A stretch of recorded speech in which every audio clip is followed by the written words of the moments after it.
in that game. Wow.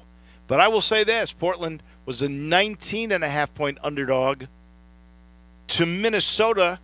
I think it was the last game they played, and they won the game with a G League team. And by the way, that was the biggest upset in terms of a team and point spread in the NBA winning a game in the regular season. That was pretty impressive. Apparently, J-Mo, you I guess can see him on the tube, is wearing, but this is a Portland Timbers shirt. Are you wearing this because you're really pulling for the Trailblazers tonight? No, I forgot that they were playing the Trailblazers. It's an unfortunate accident, I suppose. I'm just a big supporter of the new MLS with their Apple TV deal, so this is an example of that. I see. I am really curious. Just ballpark me here, unless you know the exact number.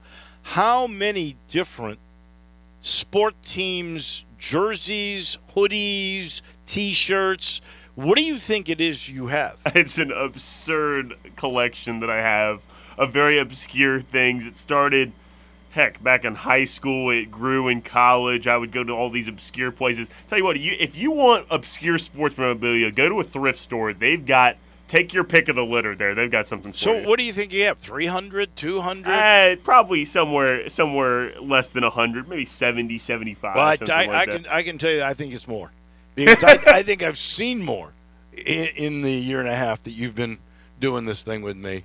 Walking in with, it's like a different thing, except you wear the dang Rangers thing too many times. It's hockey season, though. That'll go away during after hockey. You need to get the best sweater of all. The Blackhawks. Yeah, I don't understand. You never wear one of those. We got a busy show. Of course, we'll talk with Mike DeCourcy about the championship game. We'll get into that in just 1 second. Incidentally, it was delightful to listen to Greg and Eli talk to Jasmine Carson, who ended up being the lead scorer in the women's game. Did you see the number? No. By the ratings? I did see something that said it outdrew all the cable NBA games this year, though, in terms of ratings. Well, for the first time since like the mid-'90s when Connecticut was a big thing, the game was on network TV and on cable. So you had both ESPN platforms.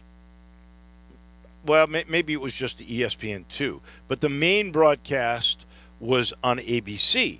So they ended up with 9.9 million, which is 103% up from a year ago, more than doubled. And I don't know how much of this is Caitlin Clark, because the best team, which is the biggest draw, South Carolina, was upset. And still, it got almost 10 million viewers. 12.6 million was the number at peak. 12.6 million. I mean, that's NBA playoff numbers or more. That is really amazing.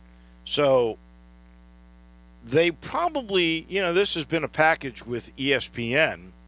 The women's championship game is a part of all the championships, except, of course, the men's, which is bid out separately, and that's the CBS-TBS deal, right? Right. Well, now that is up next year. And so I would bet you, with those kinds of numbers, that the women's tournament is going to be bid separately from the other championships. So you'll bid men's, you'll bid women's, and then you'll bid the others all lumped in. Pretty impressive stuff. So was Jasmine Carson with the guys, Greg and Eli, this morning. She said something that was fascinating. First of all, her story's fascinating. She's gone to 3 high schools and 3 colleges. So she's well-traveled. No doubt about that. Georgia Tech, West Virginia, and then she ends up at LSU because of Kim Mulkey. But she went to Central, she went to Whitehaven, and she went to a school around Atlanta. Here's the interesting thing. When she was asked about does she still have family and friends here, and she said, of course, well, I got family. I keep in touch with my Aunt Gail. So I can only assume Gail Carson. That is the spokesperson for MLGW. You hear her all the time. So congratulations. If indeed that's the connection, I believe it is. Congratulations to Gail Carson on her niece being named or winning the NCAA championship. Standout player in that game. Oh, she was. Well, she did not score a point in the last 3 NCAA tournament games, and then she's the leading scorer in the championship game. The other aspect that I thought was pretty interesting, and I want to get into the NCAA, and of course we'll do a bunch of that with our friend Mike DeCourcy here in a little bit. But so this game was close, right?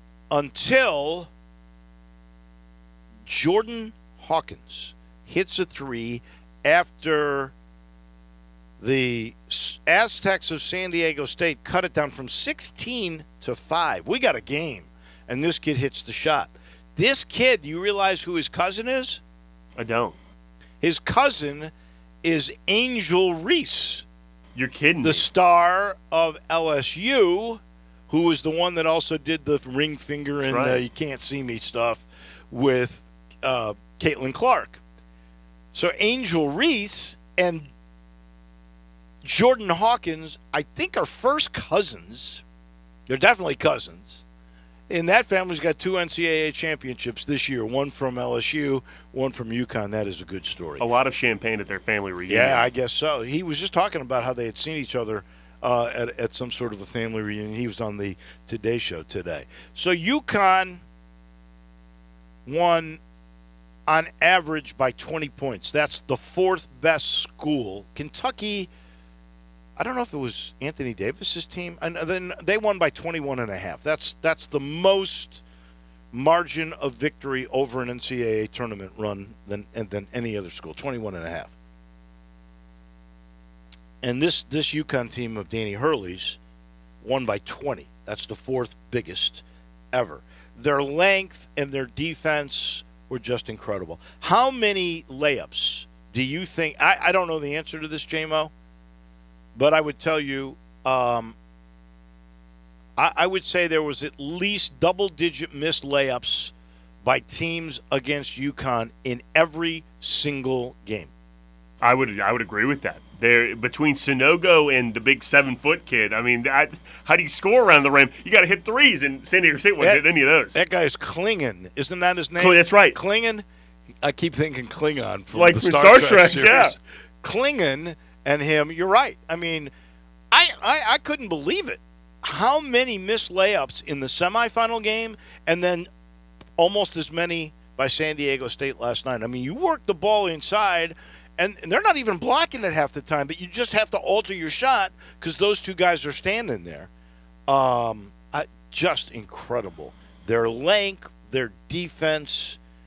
The way they stagger them, too, in those lineups, one of them is seemingly always on the floor to do that kind of thing. And then the guy that's the shooter that's also a big guy, Karabunga or whatever his name is,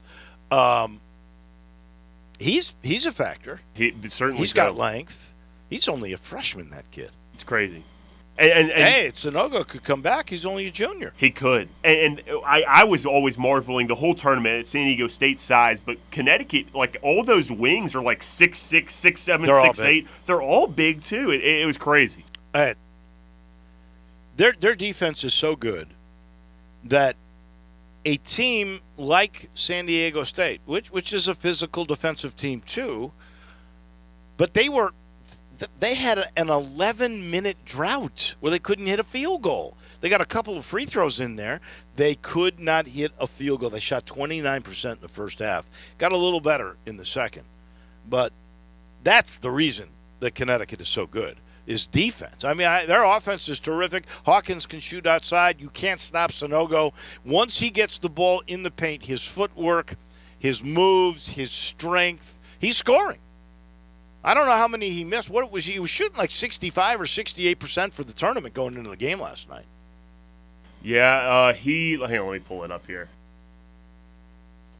While I have you on the subject, and while I look this up, you mentioned how good they were at defense. Also, Connecticut, Ken Pomeroy tried to tell us, number 1 in Ken Pomeroy's metrics going into the tournament, the only top 10 team in both offense and defense, 3rd in offense, 7th in defense in the country.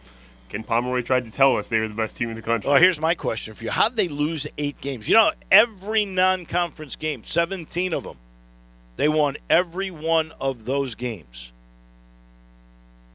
They did not do the same. I don't know what happened to them. How did they lose 8 Big East games? I know the Big East is good, 8 games, and then, of course, they turned it around and they just dominated absolutely everybody. So now UConn has to be in the mix of when you're talking Blue Bloods, right? Because they've won 5 national titles in 24 years. That's the most anybody in that period. They did it with 3 different coaches: Jim Calhoun, who really got the program going; Kevin Ollie, who inherited what Jim Calhoun had done, played for Jim Calhoun, and then screwed it up; and now Hurley. And I got to tell you, I can remember, I really thought that Danny Hurley would not make it. And I'll tell you why, and I want to discuss this with Mike DeCourcy, because he just wrote a whole story about the growth of Danny Hurley. Danny Hurley was absolutely crazy. I mean, I thought he was certifiable nuts. I remember a game where I think this might have been in either Stores or in Hartford, where he got on at a media timeout. His team is down 7, 9 points, whatever it was. He literally, to fire up the crowd in his team, walked to the middle of the floor, got down on all 4s, hands and knees, and started pounding the logo in the middle of the floor. He was always arguing with referees. His blood pressure, I guarantee he's on blood pressure medicine. It was out the roof. I saw one game, never saw this before, it was on TV, and it was really sort of the referees pulling the trigger a little too early. But have you ever seen 2 head coaches getting kicked out of the game at the same time? No. It happened. It happened in Tulsa. You know who the head coach at Tulsa was? Who? Our own Frank Haith. Frank Haith and Danny Hurley both got kicked out of the game, and literally they were yelling at one another. They were warned several times, and then I believe Hurley was going over to Frank Haith with his hand out to shake hands to say, let's just forget this, because Hurley knew he was way out of line. And when the referee saw them walking toward each other, he just whistled and simultaneously tossed both. Well, they were really trying to be peaceful. But my point is, Danny Hurley was certifiable nutso. Crazy. I thought that there would be an incident at some point that he would pull a Bobby Knight and choke or hit a player or just lose it. Although I never saw him really get physical. I don't, except for pounding the floor. But I just thought something would happen. Certainly when they played Arkansas, him and Muss on the same court at the same time. Oh, my God. So he grew, and it'll be fun to listen to Mike DeCourcy talk about that. But he grew, and now look what happened. You mentioned the 3 coaches. Obviously, we could talk about Kevin Ollie winning with Jim Calhoun's players, certainly so. But the fact that 3 head coaches have won championships at UConn in such a short amount of time, that's truly remarkable. I mean, I can't even imagine that. Any other – it's crazy. Well, I think, Calhoun always got the best guys from New York. They've always been in a good league, and they complained about being in the American. It wasn't good enough for them, even though they won a national title right. while in the American. That's a good basketball team. But you know what really got them? Seriously, this is why, and I'll never forget talking to them. We should get Joe D'Ambrosio on one day this week. But one of the reasons why they hated being in the American was, first of all, they're in the Eastern time zone. And for whatever reason, ESPN started doing these late games where you would literally have a game starting, I think there was one time 9 o'clock. That's right, 6 and 8 Central Time, so it would be 7 and 9 on the East Coast. Right. And so you're not getting your guys back until 3 o'clock in the morning on a road trip. You're asking your fans to stay up till 11. I think there was one game where Joe said, we're not starting till 10 o'clock. That's 9 o'clock Central where the game started. I mean, that's just ridiculous. By the time, seriously, you're out of whack. Your fans can't enjoy it. And, of course, the teams weren't as good. They started to erode because Ali was I think Ali was, I hate to say this, and this is all alleged for legal ramifications here, but I believe he was paying a certain amount of players before it was legal to pay a certain amount of players, and the other players on the team were not happy they weren't getting theirs, and he lost control of the team. And they spiraled down, and when Hurley finally took over, they were getting pounded. And, it's now pretty much a historic soundbite, but Hurley, in a fit of frustration, said, "Get us now. Better get us now, because we're coming." And, of course, no one believed it at that time, but, yeah, he did it. And, you think about it, his father was an unbelievable coach. His brother was an unbelievable player who's trying to be a very good coach. He's still at Arizona State. Hasn't had the success that Danny has had. Danny is now turning out to be the best coach of the family because the father, Bob Hurley Sr., never coached college. He was a legendary New Jersey high school coach. I believe it was Christ the King. I think that sounds right. I don't know how many guys he sent to college, but a lot. Had to be and he lot. won a lot of games. So, heck of a family, heck of a story, heck of a lot of a growth by that guy. That is for sure. Didn't Dan Hurley have to be an assistant for his brother for a period of time as well at one stop? I thought I read that There too. is some controversy that I've forgotten about. We'll talk with Mike DeCourcy about that. Or maybe it's the other way around. Maybe Bobby was an assistant for Danny Hurley at one of the stops. I don't can't remember. I can't quite remember that myself. We're going to talk some Major League Baseball final portion of the show with our baseball guy, Tim Doolin. He'll join us.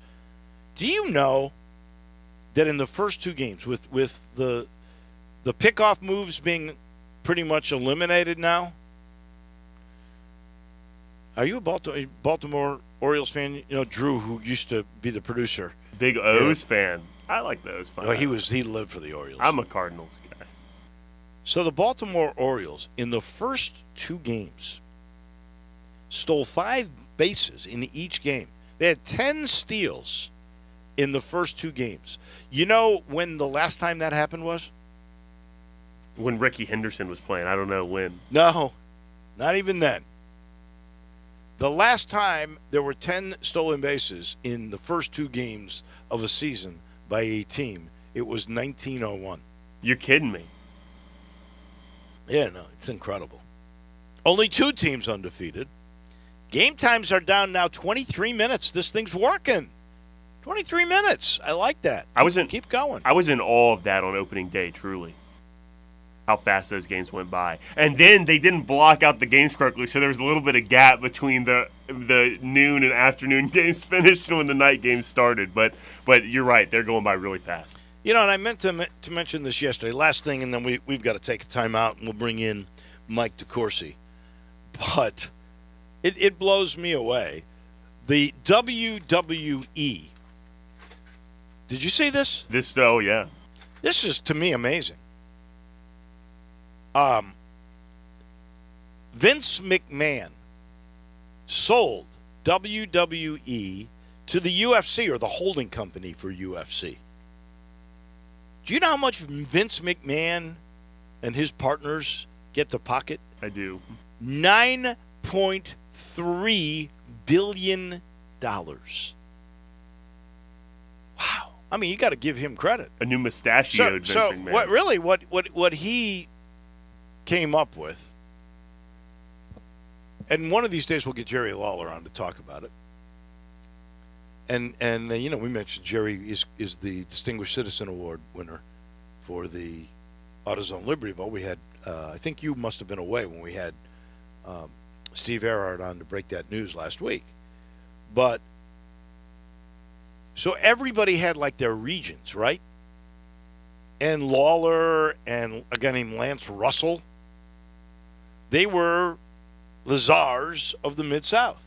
So they controlled wrestling in the state of Tennessee, I think in the state of Mississippi. I think they might have gone as far as Louisville because they used to wrestle there. They would go to Jonesboro, Arkansas one night, and then Louisville, Kentucky another night, and then Murray, Kentucky, and then work their way Nashville, Jackson, Memphis, down to Jackson, Mississippi. Maybe Tupelo would be thrown in there. So they controlled the region.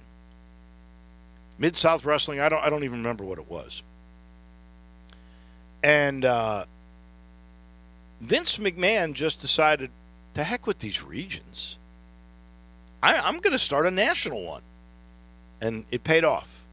Because 30 years later, or however it was, $9.3 billion out of nothing. $9.3 billion. So now, the conglomeration of UFC and WWE, and doesn't this make, like, perfect sense for a guy who used to be in UFC that was really a good person in terms of skill and charisma, now goes to wrestling if they're a good talker? That's like, right. Is Conor McGregor not perfect for that? Didn't what's her name? Ronda Rousey. Ronda Rousey. She already did that. She's a big name in WWE right now as well. Right. And she could talk. She's been an actress. I've seen her in a movie or two. So Conor McGregor's going to make that transition sooner or later, right? Why wouldn't he? Brock Lesnar famously made that transition back and forth between the two of them. Right, exactly. So it makes sense that they're doing that. So now the holding company that is over both UFC and WWE, that total net worth, according to I don't know if it's Forbes, Fortune 500, I don't know who made this evaluation, but it's worth $21.4 billion. Crazy. Man, that is some kind of money. We're in the Family Leisure Studios. You can save some money. I don't think you're going to save $21 billion, but you'll save a bunch. You'll save a good percentage if you get to Family Leisure. The preseason patio and pool sale continues. Don't forget, there's free layaway. There's special financing available on a lot of these items. Get your backyard ready and open for the spring. Pool season is right around the corner. If you're the first ones in, you get great pricing, but you get to be the first one on the installation list. And you want that because it gets busy once the temperatures start to go up. That's Family Leisure, the preseason patio and pool sale continuing at I-40 and Whidden Road. And I got to remind everybody, we're so happy about this. Masters updates, they're brought to you by Courage Through Cancer. Courage Through Cancer is hosting the Courage 5K. That'll be on Saturday, May 20th at Shelby Farms Park. That benefits Baptist Cancer Center. Go to www.etememphis.org and you can sign up for the race. Our title sponsor, well, you know by now, that's Homer Skelton Hyundai in Olive Branch, where they pay you to do business with them. Well, I say that, but it's kind of that way. If you want a G70, that's the luxury little sports car that Genesis puts out, and you agree to finance with Genesis, Vinny Gerard, who's over the Genesis cars at Homer Skelton Hyundai, will give you a $1,000 rebate. $1,000 off. That's what they're doing to get you to come in and see it. You won't believe it. You'll love everything about it. Homer Skelton Hyundai, including those Genesis cars, right there in Olive Branch. Pause for a second. When we come back to, I guess it's Houston we'll go, because I think that's where Mike DeCourcy still is, and the Hall of Famer from the Sporting News will talk Final Four with us in just a minute. Broadcasting from the Family Leisure Studio, we are Sports 56 and 98.5 FM.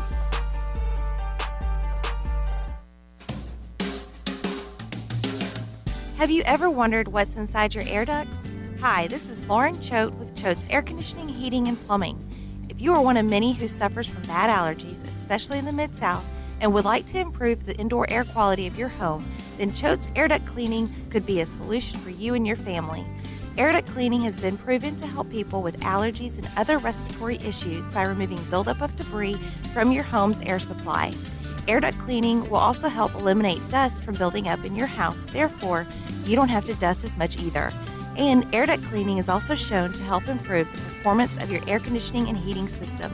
Choate's is the name you can trust for all your indoor air quality needs.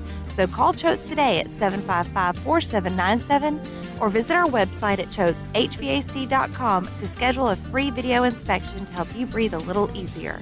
And remember, Choate's, let our family serve your family. Progressive presents Adjusting to the Suburbs.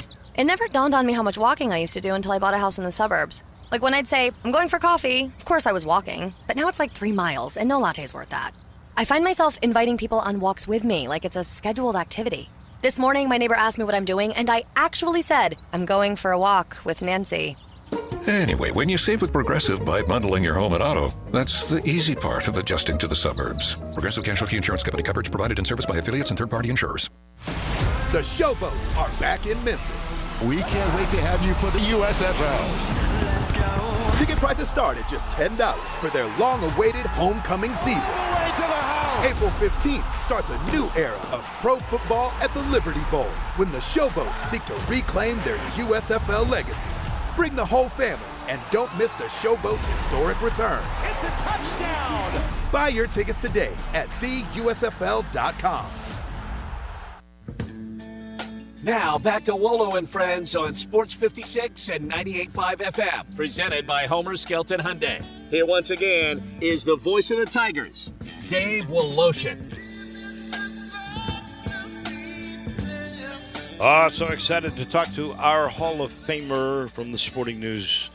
Mike DeCourcy joins us. I believe he's probably still in Houston, Texas. He's brought to you by Memphis Tourism and the Memphis Sports Council. And when you look around and you see all the great events that are coming, you see the Memphis Sports Hall of Fame. That's all done by Memphis Tourism and the Sports Council. Let's not forget all the stuff that's going on at Liberty Park and that new building and all that stuff. It all brings money to Memphis and helps us out all in the long run. Memphis Tourism, Kevin Kane, Melvin Gibson, all those guys, J.J. Greer, we really appreciate them bringing Mike DeCourcy to you all year long. So let's head now to, I think, Houston. Is that where you still are, Mike? Good morning.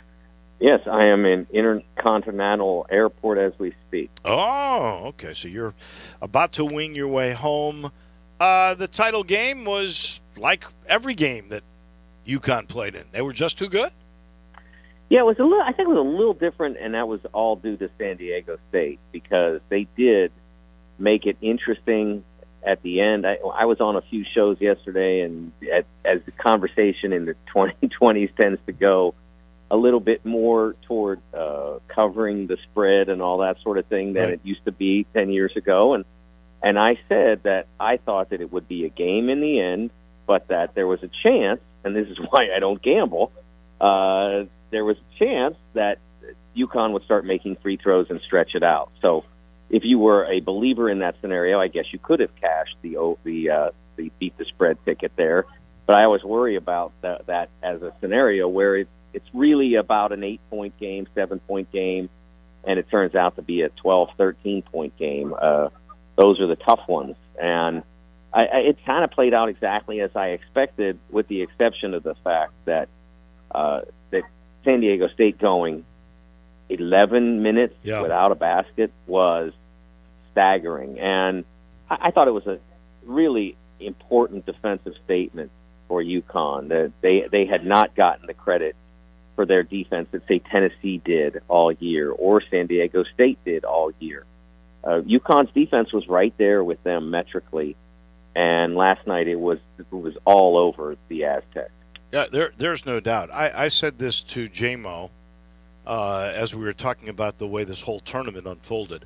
I would bet you that there were at least 10 missed layups by every team that UConn faced in this tournament. When you talk Sonogo or you get Klingon in later, even the other guy who's the shooter who's got length. I mean, when you were in the paint, not just blocks. I'm just talking about altered shots by their mere presence. I've never seen more missed shots in the paint than the opponents of UConn this year.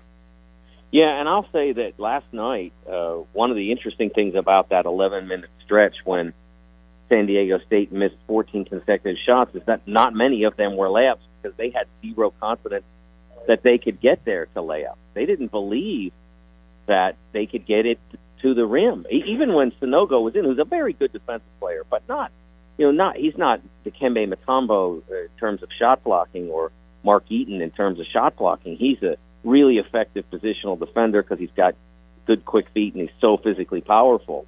And they didn't even challenge the rim then because they just never felt that they could get comfortably downhill against the length on the perimeter that UConn had, the exquisite positioning that they bring to the game. It was a really impressive performance against a team that started out with that flurry of 4 out of 5 made shots. Right. That said, oh, you're in a game, and then UConn said, no, we're not. No, 11 minutes later they were not. And the game was pretty much all over until Hawkins until they cut it to 5, and then Hawkins hit that big 3 that kind of pulled it away. I guess my question for you would be, UConn had that great start, and of course the great finish and a national title. How did they lose 8 Big East games? Yeah, I think first of all that it began with a stretch of games that would have been monumentally difficult for any team in college basketball. There were 3 road games, one to Xavier, one to Marquette, I believe the other was to Providence, and then they had a home game against Creighton, and they lost 3 of those 4, and they got wobbly. And I think that was that may have been the most important stretch in Dan Hurley's career as a coach, because I think it got him on track to understanding what he needed to do to become truly great. Not just a really good coach who could get good players in, get them to play hard, put them in the right positions, but who could take them through difficult moments. Because honestly, Dan had been to this point in his career much too volatile on the sideline, and those coaches don't. Like everybody has their moments. Tom Izzo's had moments. Kay's had moments. Dean may have been one of the few great coaches who didn't really. He was much more like whispering in the ref's ear, the savage comment, that kind of thing. But he was much too consumed with that, and it distracted him from his potential as a coach. And when they went through that stretch, he was on the edge there, and then after, at a certain point, he realized, and I don't know exactly who it was that got him to realize that it was becoming an obstacle for his team. But then once he did, was he still yelling at the refs every now and then? Sure, they all do. But when it's not an obsession, it's just a tactic, and it's just one more thing that you use. But for him, through a lot of that period, the first 10 years of his career as a coach, it was a borderline obsession, and it became problematic for his team. So I think those losses that they took were great for UConn, because not only did it get him around to where he is now to win this championship, but what does that mean to the future? I knew we'd talk about this because I read your story about him maturing. And I said a little earlier as we talked about this game, I really thought that Danny Hurley would not make it. I watched him at a game against Memphis in Connecticut get on all 4 hands and knees and pound the center circle, the logo of UConn, to try to get his team and his players fired up. I watched him and Frank Haith both collectively at the same time get kicked out of a game. I thought he was going to have an incident, a Bobby Knight-like incident. And I'm really happy that he didn't, because I think underneath it all, I think he's a pretty good guy. Obviously, that family's incredible. Oh, he is. He really is a good guy. Both I know Bobby and Dan both very well, and I did not know Bob Sr. I met him last night, but they're both really, for as volatile as they can be on the sideline or have been, they're really pleasant people, really great to be around. And Danny's really interesting. It's such a, thinks a lot. Yeah. Never in a conversation, never boring, never dull, doesn't repeat the old same stuff. He always says something like you don't expect.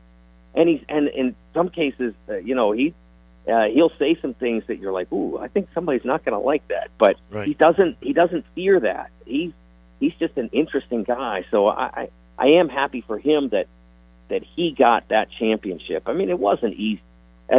My favorite line in the article that I wrote today was, he grew up with a demanding coach for a father and then a demanding father for a coach. And that is not easy for anybody. His brother. There was some sort of controversy, and we were trying to remember. Didn't one coach with the other because they had to for a year or something? Well, they coached for a while together at Wagner. Bobby was Dan's assistant at Wagner, and then he followed him, I believe, for 1 year at Rhode Island until he got the Buffalo job in the MAC. So he was with him for a while because he wanted. Bobby had sort of bounced around after his accident. Right. You remember, Bobby was one of the great players in the history of college basketball, and a lottery pick. Back when the lottery was only 7 guys, right? And then he had a car accident that was, I believe, not his fault, and that changed his whole career. And I think that experience sort of led him to bounce around a little bit and sort of had difficulty finding his purpose. He owned racehorses for a little while, and I don't think that went great for him. And then ultimately decided that coaching would be his venue. And then so he went to work for Dan because Dan had been in coaching basically since he stopped playing. He was not the player that his brother was. He was a fine player, averaged double figures twice in the old Big East. So he was a good player. But when your brother is literally one of the 30 or 35 best college players in history, that's not an easy burden to carry. No. We saw a 4 versus a 5 in the final. No number ones to the Elite Eight. We got parity. Is that because of portal and NIL? According to Brad Dutcher, it isn't, although he had 2 or 3 transfers he forgot about on that team. But do we expect more parity now and forevermore because of these new things that are a part of the game? I don't understand why everybody thinks name, image, and likeness isn't eventually going to favor the Blue Bloods. Why wouldn't it? They're the ones with all the money. I agree. I don't see why the traditional programs wouldn't eventually be favored by that. I think that the biggest difference in college basketball over the last year or two, and probably for the next year or two, is the COVID year. Yeah. The extra year of eligibility. That changed everything. And there were teams that were significant in part because, and I don't think I need to tell you this, in part because they had older players, and that was an advantage to them. And so that will not continue forever, but it will continue for a few more years. And I think that will continue to advantage the programs that are not likely to get the 5-star guys.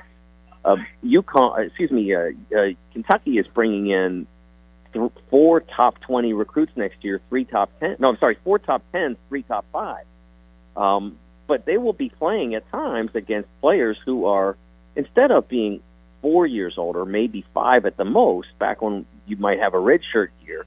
Now we're seeing with transfers and then a COVID year, we're seeing guys play into 24, 25, even 26 years. And so that difference is no longer 4 years between the freshman and the senior. Now the difference is 7 years. And that just changes everything. And not just that, but experience on all different levels with different systems. If you're a really smart guy, I mean, how many players, because of the extra COVID year, do we see that have gone to 3 different schools? Even in the women's game, like Jasmine Carson, who was on with Greg and Eli earlier this morning, is from Memphis. She went to 3 different high schools and 3 different colleges. Yeah, it's an interesting phenomenon, and I will tell you that there's a concern about attachment and legacy among some, about people who do go to multiple schools. But I will tell you that I spoke to KJ Fagan and Malachi Flynn. Malachi was in the building last night, of San Diego State's 2020 team that was 30-2 at the end of their regular season, but obviously did not have an NCAA tournament to play, and they were kind of vicariously living through this Final Four. That was supposed to be, the Final Four in 2020 was supposed to be their shot, and maybe San Diego State never get there again, and yet here they were 3 years later. So, Malachi played 1 year at SC State, and KJ played 1 year Malachi transferred in with 2 years of eligibility, but then blossomed and was going to be a draft pick and thought that he needed to go. Plus, with COVID and everything, it was the right time. And he's turned out to have a very nice career. He's still with the Raptors, the team that drafted him. KJ's off in Australia playing, and they are very attached to this team. We're very attached to this team now. We're in the past tense, but KJ was getting up at 6 a.m. Australia time to watch, and Malachi was asking his coaches during breaks in the Raptors games, because they played every single night up until the Final Four. They played the same day as the Aztecs did, and so he would look on his phone during halftime, and he would ask the coach, "Hey, have you heard a score?" So that kind of attachment can still develop even in that short term if it's the right program. If it's Brian Dutch or San Diego State, if it's Memphis's Penny Hardaway's Memphis, those programs that can build something lasting, they can have that even with players who are relatively short timers for them. All right, last thing. You've already put out a way too early top 25. Gary Parrish did the same thing on CBS, which is interesting to me because we got a lot of transfer portal stuff still to occur and another signing period, which I'm hoping I can keep you on until that period is over, because then you'll get a really better sense of it all. But your way too early top 25, you got UConn repeating? Obviously we did ours a week early, so they hadn't won anything yet. Well, they'd won their regional, but they hadn't won this when we did it. That'll probably change the chemistry a little bit. I think Sanogo will most likely go pro. I know that Jordan Hawkins will go. Yeah. I think the real key for UConn is keeping Donovan Clingan. If they can keep Donovan Clingan, then I think that they will be tremendous again next year, because they'll have Alex Caravan. They'll probably have Tristan Newton. They have a nice recruiting class. They have a top 10 recruit coming in who if Newton doesn't come back, they're still set at that position because this kid's supposed to be a big-time player. So I think that, I will confess to you, Dave, why do we do these when we know that portal will change, players are leaving, players are coming, some guys, as I mentioned, will go professional that we don't see coming. Why do we do it? The honest to goodness truth is people read it. And it's, any top 25 preseason is speculative. There is more informed speculative in October, but it's still speculative. So I don't feel like we're deceiving anybody. We even call it the way too early top 25. So we're not trying to fool anybody into thinking that this is carved out of Mount Sinai or anything. This is our best estimates of what it will be. And I will say that I had 9 of the Sweet 16 in my way too early top 25 last year, so I wasn't that far off. All right. Well, we'll notice this one, and we'll try and catch up with you again next week. All right. Thanks, Dave. Thank you, Mike. We appreciate it. That is Mike DeCourcy from Intercontinental. I think it's George Bush now in Houston. Isn't that what they call Intercontinental? I think it is. And we appreciate all his coverage all year long, brought to you in part by Memphis Tourism. You're right, George Bush Intercontinental. Yeah, I knew that. This portion of the show brought to you by Conway. Conway Services, heating, cooling, plumbing, electric. Call the pros at Conway. You can save up to $1,000 on select new energy-efficient HVAC systems. Plus, you receive a whole free home air purification system. Those are really good, and they cost some money. You can request your free consultation or even get a second opinion on something today if you call 384-3511 and you schedule an appointment, or you can visit conwayservices.com for details, terms, and conditions.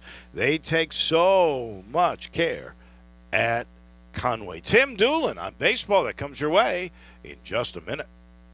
Be sure to follow us at Sports56 WHBQ on Twitter, Facebook, Instagram, and YouTube to watch live video of our shows, stay up to date with station events, and have chances to win prizes. Don't miss out on anything that's going on.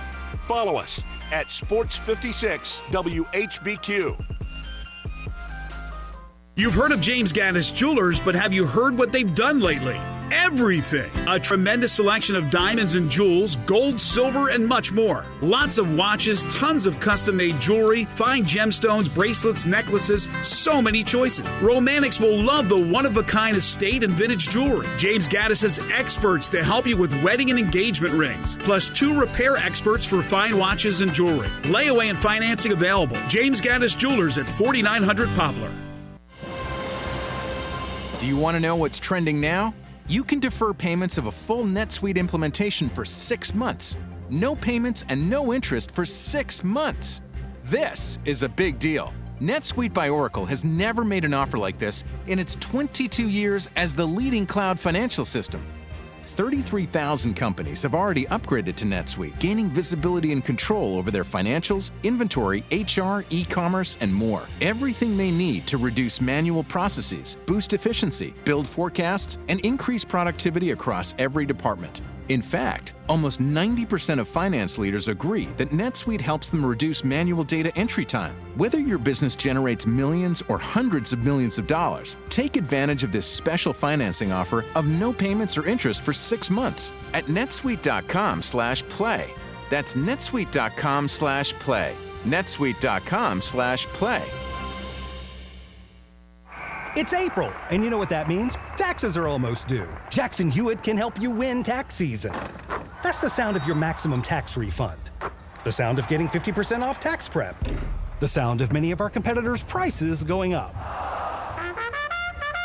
And the sound of getting to your nearest Jackson Hewitt. Hurry in for 50% off tax prep before this offer expires April 9th. Limited time offer for new clients filing at participating locations. Max value $200. Visit jacksonhewitt.com/50 for terms. Join us for the Memphis Police Department Hiring Expo Saturday, April 8th, 2023 from 11 a.m. to 3 p.m. at 170 North Main Street downtown. We will be taking applications, performing basic testing, and interviewing candidates on site. Free parking located at Poplar Avenue and Front Street. Benefits include a $15,000 sign-on bonus, up to $10,000 in relocation assistance. For more information or details, visit joinmpd.com.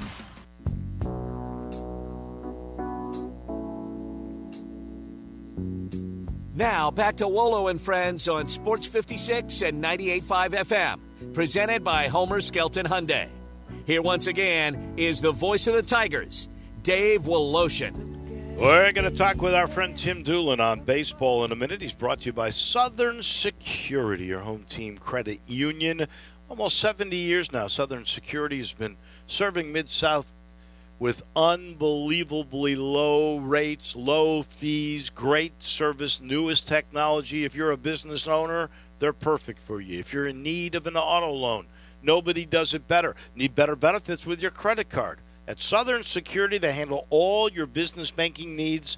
They provide low competitive rates, lower than commercial banks, on loans, for autos. They give you the best rates, better benefits on your credit card, and a whole lot more. And they love talking to you. They actually have a team member that is assigned just to talk to you. All you got to do is call 452-7900. Talk to one of the team members or visit the website at southernsecurity.org. Tim Doolin joins us right now. We talk a little baseball every week with Tim, and we are fully underway now. And what's going on with base running? The Baltimore Orioles, for the first time since 1901, Timmy, they had 10 stolen bases in the first 2 games. Is that because of the new rules? Well, I think it's definitely attributes to a little bit of the new rules. One of the things I think that's interesting is that because we were in the era of all the sabermetrics and the analytics and the shift and the lack of players that were needed on rosters that were quote-unquote base stealers, there wasn't a premium on catchers being able to throw as much. And so I think that's a part of it, and I think the Orioles have really had the opportunity of having guys in their minor league system and also at the big league level that were those type of guys that could steal bases. And so I think it's just a combination of all that, and I think you're going to see more of it. interesting enough, even though the base stealing success rate is up in a very short version of a sample size because we haven't played that many games, right. the runs scored per game is about what it was last year. So I think it's accomplishing really what Rob Manfred set out to accomplish. Is we've reduced the games to about 23 minutes, which I think is good, as well as we're bringing back more athleticism through the middle of the field with infielders being able to play the premium position and seeing great defensive plays and range. And to your point, we're seeing more action on the bases, which I think fans were looking for. So it's not just going to a game, seeing 13, 14 strikeouts and some home runs being hit. Now it's getting, as we say here in the South, it's more of a National League oriented game, which I like. I do too. I love it. It's down 23 minutes. I think the pickoff limitations add to because of the bigger bases, a little shorter version of getting from first to second. I think it's all good so far. And I'll tell you what, we got parity because there's only 2 teams through 4 games that are undefeated. I'm not sure I've ever seen where there's only 2 teams in a rather short period of time that 28 teams have a loss. Well, there's no question, and we talked off the air, but I think one thing that'll be interesting to see is, if we fast forward to the end of the year and see that there's a huge discrepancy in what the goal was in the bases and the number of picks that pitchers can pick off before they have to go home. How that's affected it. I think if anything, that would be one of the only rules that would be adjusted moving forward, because it's kind of difficult to, the pitcher's having to manage the pitch clock. They're having to manage the number of times they can pick, and if they pick a certain number of times, then they have to go home. Well, right. Me and you could steal some bases if we know they're not picking off. Well, it's total leverage to the runner. I get that. Yeah, no question. What would you limit the amount of throws over? I don't know. I mean, honestly, I think you just got to wait and see how this season goes, and then adjust it. I think they obviously spent a lot of time, several years trying to come up with a good game plan through testing it in the minor leagues, from the time the pitch clock to all these things, and I think they've gotten it right so far. Time will tell on the base stealing aspect of it, but again, I think all the changes that have been made have been good for the game, and I think the excitement's up, and I think we're going to be in for another banner year of surprises with some of these teams. But yet, I think the teams that have been in the playoffs are going to continue to see some consistency there. I'm talking parity, but one of the surprises for me is the defending National League champ Phils haven't won a game yet. Yeah, interesting. And again, they didn't get off to a great start last year, and obviously figured it out when they fired Joe Girardi and got it turned around. So I wouldn't be too worried about the Phillies. Obviously, they're not. They don't have a guy named Bryce Harper in the middle of their lineup right now because he had surgery. So it'll be interesting to see when and how soon he comes back to help that lineup out. All right, so who are your favorites in the National League and your favorites in the American League? In the National League, I think that the teams that stick out are the teams that have always stuck out. The Braves, I think, are just really good. Their general manager did an unbelievable job over the last couple of years of locking up, their key players. I think they've got 6 guys that are locked up for 6 or 7 years. Wow. In the heart of that lineup. And so they're gonna continue to produce. I think they're gonna pitch it really well. I think the Cardinals, again, are going to be right there. I think the Brewers are going to make a little bit of a push like they always do, but I think the Cardinals will come out of that. The really interesting division is the West, and I think what the Padres have done and what they've added and the money that they've spent, I think the Dodgers are very concerned. I mean, the Padres won it last year, and even though both teams got in, I think the Padres and the Dodgers are both going to get in. But I think the Padres are really the best team on paper in the West. And when they get Tatis back, it's going to be even more scary. Oh, yeah. With the addition of Xander Bogart, how the Red Sox let him go, I have no idea. But obviously they're in a rebuild, and they're running it more like a business than they are worried about keeping their stars. A la letting Mookie go several years ago, and then letting Xander Bogaerts, who's really the keystone of that whole organization over the last 7 or 8 years. You didn't even mention in the National League the highest-paying team in all of baseball, the Mets. The Mets. I think that again, they went out and spent a lot of money on pitching, and you're spending money on pitchers that have no question have had a tremendous amount of success, Cy Young Award winners. But also, you got to look at the fact that they're up there in age. So, are you going to get 20 starts from those guys? Are you going to get 15? Are you going to, that's going to be the telltale for the Mets. Are they good? Absolutely, they're good. They had one of the best records in baseball last year. They couldn't get it done at the end, and so it'll be interesting to see how they do. Buck Showalter's a great manager. I do like that club, but I just think the Braves have been there and done that. And it's going to come down to the wire, I do think. In about 1 minute, give me your American League picks. I think the Yankees are really good. I think this is going to be their year. It's all going to be can they stay healthy. They got a rookie shortstop that I think is ready, Volpe. He had committed years ago to Vanderbilt and opted to sign in the first round with the Yankees, and now he's in the big leagues at 21. I think he's the youngest guy since Derek Jeter to play that position. So he's going to have a really good, solid rookie season for them to be there, but I think he's going to. Tito Francona just does it year in and year out. That's not a very strong division. I don't think the White Sox have added enough to push them out, so I think the Guardians are going to be there. And then the Astros are the cream of the crop, and I think the Angels, if they're ever going to do it, this year's going to have to be the year. But I just don't think they got enough on their pitching staff and in the bullpen to be able to do it. He's our guy on so baseball. I like the Astros again. Thank you, man. Tim Doolin, we All appreciate it. We'll talk next week. You get a little more time next week. All good. Thank you. Thank you. That is Tim Doolin on baseball. It's brought to you by Ken Garland. Ken Garland Custom Home Builders. Ken knows that's a commitment you're making. Hey, he knows it. His dad knew it before, and we're talking 2 generations of Ken Garland's only building palaces, beautiful homes all across our Metroplex. 901-751-1632. That's the number. But go to kengarland.com first. You'll see what I'm talking about. And then, no, it's not just building homes. He can find land for you. He's got it. Or if you don't know how to utilize land, he has the knowledge. But he also does renovation.